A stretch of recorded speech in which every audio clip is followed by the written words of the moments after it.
What's up, guys? Welcome back to the channel. Today, we're going to be talking about why I have Drake London as a top 5 wide receiver in 2024 fantasy football. Drake London has been one of those guys with unrealized potential that we've talked about for the last 2 years. He came into the league, he was drafted super highly, so everyone thought a lot of him. His draft process, I think people were skeptical because he's taller. And so we had gotten away from the bigger wide receivers, but Drake London can do it all. And we've kind of seen that over the course of 2 years, but in an offense that doesn't really take advantage of him.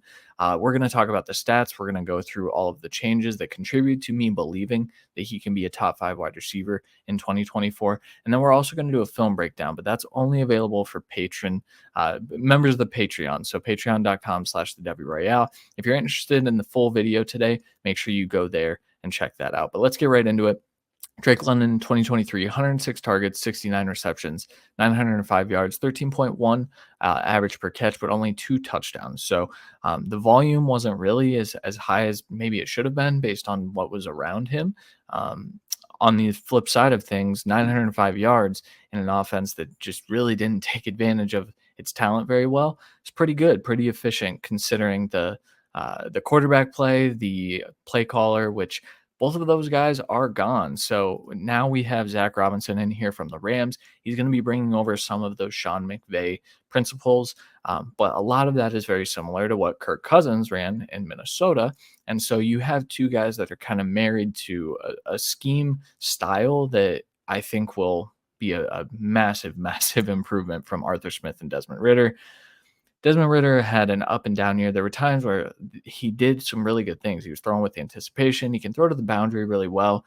I think some of the problems were just he didn't see the field well.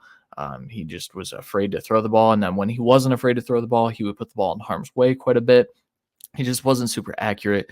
It was just a really bad situation. And Arthur Smith did his best to kind of mask that with a heavy dose of rush attack. That said, that's obviously not something that would help Drake London for fantasy football purposes. Like, I do think the Falcons had an efficient offense, but it still wasn't as efficient as the Rams offense, which is, like I said, what this offense will look like this year with Kirk Cousins. So to me, these are clear upgrades. Zach Robinson, he's unproven, but he is part of that McVay tree. And if you're pulling from a tree right now, you want to pull from that tree because it's so multiple, because we have seen the iterations of when they had Jared Goff, where, okay, we're going to make every play look the exact same. But now we have Matthew Stafford, so we don't have to do that because Matthew Stafford is a baller and can just go out there and sling it. So we can sit in shotgun a little bit more. I think we're going to get a little bit of a mixture between those two offenses with Zach Robinson, because Kirk Cousins honestly can do both of those things, as we saw quite a bit in Minnesota. That'll be part of the film breakdown as well. But when you look at the efficiency of the quarterback play, that's one of those reasons why I think Drake London's going to be a lot better. Obviously, Kirk Cousins isn't going to be as bad as the combination of Desmond Ridder and Taylor Heineke. In just 8 games, he averaged 291 yards per game last year. He threw for more touchdowns in 8 games than the combination of Desmond Ridder and Taylor Heineke did in 17 games. His rating was up at 104, so over 20 points higher than what the two Falcons quarterbacks contributed, and just almost a full 8% more completed balls. So that's just an insane upgrade considering where the roster is at. That team last year with Drake London, with Kyle Pitts, you would think that you could take advantage of those things. Now we have a proven quarterback that we know is going to make the right decisions, can get the ball to his playmakers. We're feeling pretty good about that, right? Up 70 yards per game, which is significant because you also have to factor in that last year the Rams did pass a lot more than the Falcons. Now, the Rams 57% isn't even close to like one of the highest in the league, but it is certainly an upgrade from the 52% that the Falcons implemented in 2023. Points per play, 0.372, points per play for the Falcons, 0.294. So we're looking at a significant upgrade as far as scoring and as far as passing the ball. Touchdowns per game, just overall offensive touchdowns per game, 2.6 compared to 1.8. That doesn't seem like a super significant thing, but when you start to factor in that there are 17 games and a difference of 0.8 is actually pretty vast when you're talking about that. And then we're looking at, some of the scheme changes and how we're going to take advantage of our weaponry in Atlanta now. So last year, obviously Puka Nacua was the wide receiver one for the Rams with Cooper Cup in and out of the lineup. 9.4 targets per game, zero point 0.4 touchdowns per game. Then we look at Kirk Cousins as wide receiver one, and we're saying, okay, can we just implement some of that stuff from Minnesota over to the Atlanta offense, which I think they're going to do. 10 targets per game, zero point 0.5 touchdowns per game. And then you look over at Drake London, and despite having similar talent, which we will get into that as well, just 6.9 targets per game, zero point 0.1 touchdowns per game. Obviously, this offense didn't score a whole lot, so that contributes to that. But being 3 targets off of some of the league's best, when the film suggests that Drake London is one of the league's best. So that's just kind of inexcusable. And quite frankly, Arthur Smith just did not do a good job in getting him the ball. There were times where you would watch the film and he was kind of running decoy routes or like clear routes so that someone else could get the ball underneath.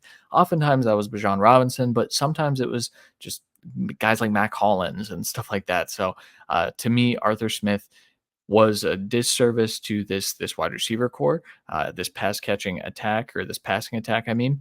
And so now we're looking at a situation where we've upgraded the offensive coordinator. We think we've upgraded the defense.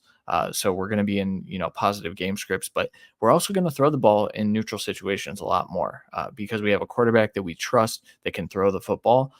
These things are going to contribute to Drake London having a massive year. Now, do I think that there's a chance that maybe I'm a little bit wrong and Drake London doesn't see this increased target share?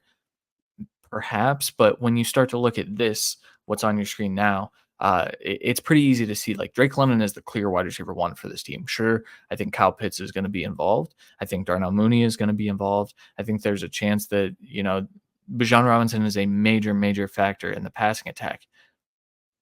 That really won't be super impactful on Drake London because we've seen when you have a more efficient quarterback, when you're throwing the football more, there are more targets to go around. And quite frankly, Drake London is going to be the number one option in all situations. So we're going to get into the film breakdown, but like I said, that's over on the Patreon. So make sure if you want to check out the film breakdown, we're going to go through some Drake London film, show where they kind of highlighted him. We're going to talk about how the Vikings use Justin Jefferson and what routes Kirk Cousins really likes to throw. And then we're also going to talk about Puka Nacua and how he was utilized in a similar way to Drake London and how we can kind of translate that over to the Falcons offense.